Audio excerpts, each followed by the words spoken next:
조금 전 이진숙 방통위원장의 자동 면직안이 담겨있는 방통위 해체법이 민주당 주도로 과방위 소위를 통과했습니다. 국회 본회의를 통과하면은 이비 원장의 임기도 자동 종료되게 되는데 국민의힘 과방위원들과 이비 원장이 곧바로 기자회견을 가졌습니다. 이진숙 방통위원장 한 사람 축출을 위한 졸속이법 당장 중단해야 합니다. 급변하는 미디어 환경에 대한 진지한 고민 없이 또 미디어 학회와 진보 언론조차도 심사숙고해서 보다 포괄적이고 보다 진일보한 거버넌스를 마련하자는 주장을 외면하고 있는 저급한 정치 입법입니다. 더욱이 매우 위헌적입니다. 소위에서 강행 처리된 이 법안 부칙 사조에는 이 법 시행 당시 방통위 소속 공무원 가로 열고 정무직은 제외 공무원은 방송미디어통신위원회 소속 공무원으로 본다고 규정하고 있습니다. 이는 정무직 공무원인 이진숙 위원장만 자동 면직시키려는 조항입니다. 이렇게 법을 바꿔서 사람을 잘라내려는 것이 어떻든 법의 판단을 받아봐야 하지 않을까. 소속을 하신다는 말씀이신가요? 지금 아직은 방송미디어통신위원회 법은 통과가 안 됐으니까요.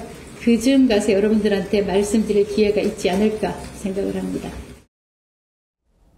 김희정 의원님, 네. 이건 이진숙 축출법이다 그러면서 법안이 통과가 되면은 법적 조치하겠다고 해요. 어떤 조치를 또 할 수 있을 것 같으세요? 일단 정부 조직에 다른 부처는 다 무슨 부 장관 이렇게 되어 있는데 왜 우리나라에서 방송통신을 다루는 부처는 이제 부처가 아니라 위원회라는 그렇죠. 말을 쓰고 있잖아요. 이게 왜 그러냐면 부처는 독임제라고 해서 그냥 딱 한 명한테 임기를 정하지 않고 대통령이 임명을 해서 그냥 임명을 하고 또 내려오라고도 할 수 있고 그렇게 하고 있습니다. 예. 그다음 결재권을 한 명이 가지게 되어 있습니다.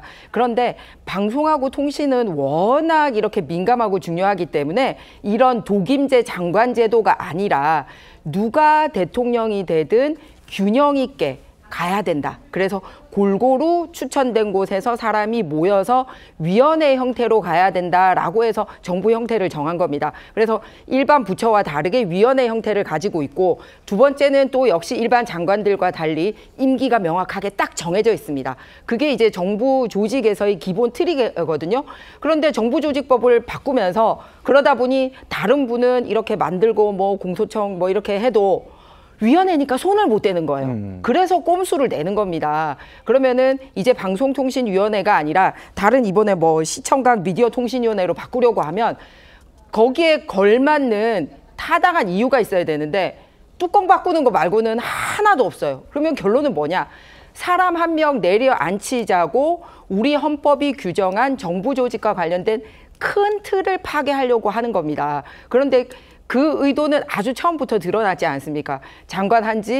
장관급을 한 지 하루밖에 안 됐는데 예. 탄핵을 걸어가지고 예. 탄핵 심판 받게 했었고 그게 또 실패하니까 이번에는 임기 보장된 이 법을 어떻게 해서든지 피해 가려고 그래서 이런 식으로 아예 있던 법을 바꾸는 게 아니라 새로운 근거되는 법을 없애고 새로운 법을 바꾸는데 헌법의 큰 틀의 정부 조직과 관련된 틀을 예. 무너뜨리기 때문에 결국은 헌재 소송 걸거나 하면 이거 문제 될 수 있다라고 생각합니다. 이런 식으로 이진숙 위원장이 두려운 겁니까? 법을 만들어서까지 사람을 없앨 정도로 다시 한번 살펴보시기 바랍니다. 예. 이비 원장한테 왜 사퇴하지 않고 버티십니까? 라는 질문도 갔습니다. 거기에 대한 답변도 들어보시겠습니다. 그냥 자진 사퇴를 생각해 보신 적도 있는지 버티시게 된 이유가 뭔지. 버틴다는 표현이 긍정적인 어감은 아닌데요. 이런 식의 행태, 저에 대한 사퇴 압박, 경찰 고발, 검찰 고발, 감사원 감사 요청, 공직자윤리위원회 조사 요구, 공수처 고발 등등 해서 한 사람에 대해서 화살을 집중적으로 퍼부었고 그런 것들이 공직자에 대해서, 고위공직자에 대해서 뽑아내기 위한 수단으로 쓰인다. 그것을 그대로 받아들이고 자진 사퇴한다.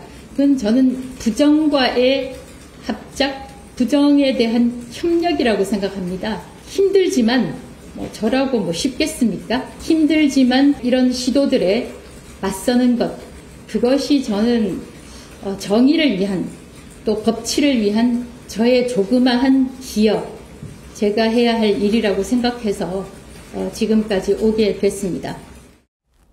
임기가 보장된 사람을 사실상 자르는 거 이거 위헌이다라는 주장하면서 법치를 위한 나의 기여다 이렇게 얘기를 했습니다. 어떻게 보셨습니까?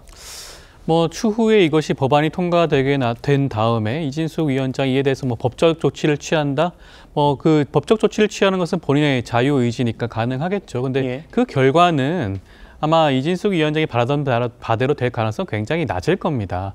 과거 정부도 마찬가지였어요. 여러 가지 정부 조직을 변경하고 폐지하고 신설하는 과정에서 그와 같이 변경된 조직에 대해서 기존의 조직이 나와 있던 위원장 같은 경우에는 사임을 하고 했던 것이 일반적인 상황이었습니다. 면직되곤 했었죠. 이것이 특별한 사정이라고 볼 수는 없고요.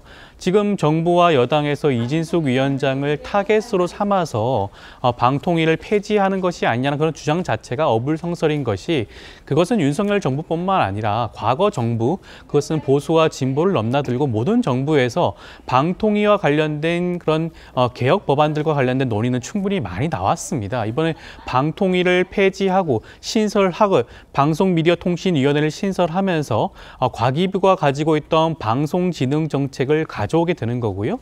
그리고 인터넷 TV라든가 그다음에 TV에 관련된 각종 정책 부분도 가져오게 되는 겁니다. 여러 가지 측면에서 급변하는 방송통신 미디어 환경에 대응하기 위한 그런 개혁 입법 법안임에도 불구하고 이것을 예. 특정인에 대한 그런 대응 전략으로 치부한다는 것 자체가 굉장히 지나친 왜곡이 아닌가 싶습니다. 예, 특정인을 찍어내기 위한 것 아니다. 방송계의 수건이었다라는 말씀이에요. 민주당도요. 이 위원장을 향해서 과대망상에 빠진 것 같다라고 비판했습니다. 들어보시죠. 이진숙 위원장이 좀 과대망상에 빠진 것 같아요. 이재명 정부가 그 이진숙 위원장이 뭐라고 그 한 사람 쫓아내려고 정부 조직을 개편합니까? 이번에 현재 처한 실상을 제가 정확히 말씀드리면 고위공무원으로서 정치 중립을 위반해서 감사원으로서 징계 처분을 받은 사람, 청탁금지법을 위반해서 경찰 수사를 받고 있는 사람, 공직자윤리법을 위반해서 지적을 받은 사람의 신분일 뿐입니다. 지금 OTT에도 그렇고 얼마나 방송 미디어 환경이 급변하고 있습니까? 거기에 맞춰서 방송 미디어 통신위를 만들겠다. 과거 정부 때에도 새로운 기구를 만들고 정부 조직이 개편되면은 이전에 있던 정무직들은 자동 면직됩니다. 예. 근데 이분이 본인의 정치적 욕심이 있어서 그런지 지구가 자기 중심으로 도는 것 같아요. 좀 헛된 생각하지 말고 본인의 실상을 잘 깨달았으면 좋겠습니다. 어떻게 보셨습니까? 근데 저런 게 오해라고 할 것 같으면 우리 정부 들어서자마자 방통위는 이렇게 하겠다라고 해서 법안 추진했어야죠. 안 그랬잖아요. 이 방통위 장악하기 위해서 이준숙 내쫓기 위한 시도들을 수차례 했었고 위원장 나가라, 내 사람 넣겠다라는 식으로 진행이 됐는데 이제 와가지고는 이 이준석 내쫓기는 아니다라고 하시는데 정말 말이 안 되고 지금 OTT 이렇게 그럴듯한 얘기들 많이 하시는데 실상 그 내용 보면은 OTT나 이런 거에 대해서 뭘 하겠다는지 내용이 없어요. 그래가지고 표지갈이다. 내용 그대로 아니냐라는 비판이 있는 건데 또다시 엉뚱하게 OTT 새로운 환경에 대응 이런 얘기 하시니까 이게 진짜 눈 가리고 아웅이구나 이런 얘기 하는 거고 이진숙 쫓아내기 위해 가지고 하시는 거에 대해서는 분명히 후과가 있을 것이다. 지금 위인 설관이라는 얘기는 들어봤지만 위인 폐관이라는 얘기는 처음 봤거든요. 역사상 없는 일이 벌어졌기 때문에 이거에 대해서는 두고두고 정치적인 후과가 따라올 겁니다.